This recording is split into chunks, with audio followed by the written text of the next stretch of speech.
মনির ভাই, ওয়ালাইকুম আসসালাম ভাই। কেমন আছেন ভাই? আলহামদুলিল্লাহ ভাই এখানে কি করতে আসছেন? ভাই। এই যে আমরা কাটানুটি শাক তুলতেছি ভাই।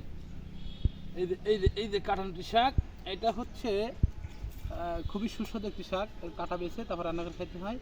এই শাকটা আমাদের পাইলসের রোগ আছে না, পাইলসের রোগ সারানোতে খুবই কার্যকরী একটি শাক। এই শাক আরও দুটি, এই শাকে প্রচুর পরিমাণে আয়রন এবং ভিটামিন এ এবং ভিটামিন ডি থাকে। এই শাকের উপকারিতা কি কি বলেন আর একটু? এই শাকের উপকারিতা হচ্ছে আপনার পাইলস আছে না, মানুষের যে পাইলস হয়, পাইলস সারানোতে উপকার করে। আর এতে প্রচুর পরিমাণে ভিটামিন এ এবং ভিটামিন ডি থাকে। এইগুলা রান্নার নিয়ম বলে দেন।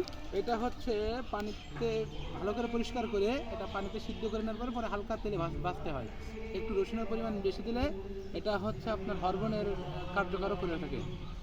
আচ্ছা, শাক তুলেন। আচ্ছা ভাই,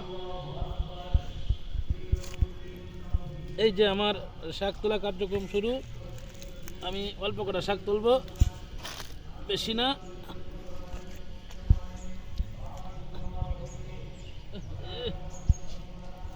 এত কষ্ট, জীবন নষ্ট।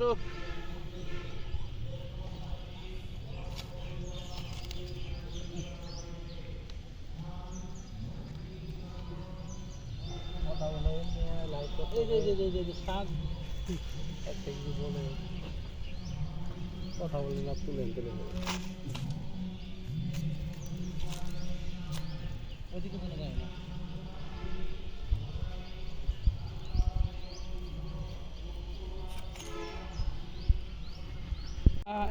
মনির ভাই, এগুলা কি? এগুলো হচ্ছে ভাই কাটানোটি শাক। এগুলো সবুজ শাক। এই শাকের ভিতরে প্রচুর পরিমাণে ভিটামিন এ এবং ডি আছে। হ্যাঁ, আমি এই শাকটা তুলেছি আজকে দুপুরে সবজি হিসেবে খাওয়ার জন্য। আর এর সাথে আর একটা শাক মিশ্রণ হবে, সেটার নাম হচ্ছে থানকুনি। এখানে আছে অনেক থানকুনি আছে। এখানে আপনাদেরকে আমি তুলে দেখাই। এই যে থানকুনি, এই থানকুনি পাতাটা এর সাথে যুক্ত হবে। এইটা মানুষের কৃমিনাশক। এরপরে এটার আরো কিছু গুণাগুণ আছে। যেমন কারো যদি অশ্বরোগ থাকে সেটা অশ্বরোগ সেরে যাবে। তারপরে আপনার হচ্ছে এই শাকটার সাথে যদি একটু রসুন বেশি দিয়ে খাওয়া হয় তাহলে মনে করেন রাতের যে একটা ব্যাপার স্যাপার আছে সেটা খুব সুন্দর জমবে। হ্যাঁ, একটু রসুন দিয়ে যদি খাওয়া হয় তাহলে রাতের ব্যাপার স্যাপারটা খুব সুন্দরভাবে জমবে। আমি দর্শক শ্রোতাদের বলবো, যাদের দুর্বলতার সমস্যা আছে তারা যেন এই থানকুনি পাতার সাথে একটু বেশি রসুন দিয়ে পেটে ভর্তা করে খায়। হ্যাঁ, এখন এটা থানকুনি পাতার সাথে যুক্ত করলাম। আর যাদের কর্মে অনীহা এবং মেধাবুদ্ধি কম তারাও থানকুনি শাক খাবেন।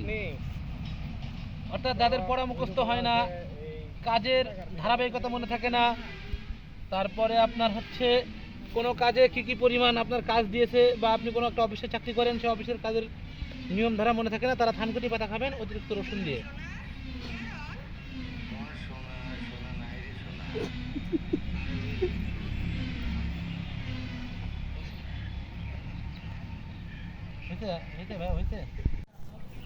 মনির ভাই, হাতে এগুলা কি?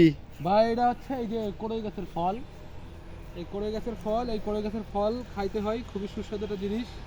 এটা আপনাদেরকে আমি খেয়ে দেখাচ্ছি। খাইতে হয় তেঁতুলের মতো চুলে। এই যে এটা খুবই মিষ্টি, অথেন্টিক একটা জিনিস, হেভি মিষ্টি। এই মিষ্টি তো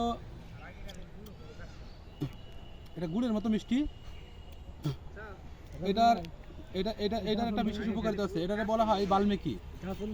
ডাক্তারি ভাষায় এটার নাম আছে বাল্মীকি, অর্থাৎ সর্বরোগের ঔষধ। যেমন কালোজিরা এবং মধু সর্বরোগের ঔষধ, ঠিক তেমনি এই যে কড়াই গাছের ফল, এটার অরিজিনাল নাম হচ্ছে বাল্মীকি ফল। এটা খুবই সুস্বাদু। এটা খেলে মানুষের অনেক রোগ সারে। আপনাদের যাদের রোগ প্রতিরোধ ক্ষমতা কম তারা এগুলো খাবেন। এটা হচ্ছে সর্বরোগের ঔষধ, বাল্মীকি ফল। এটা খেতে খুবই সুস্বাদু। দর্শকবৃন্দ, আপনারা সবাই খাবেন। আসসালামু আলাইকুম।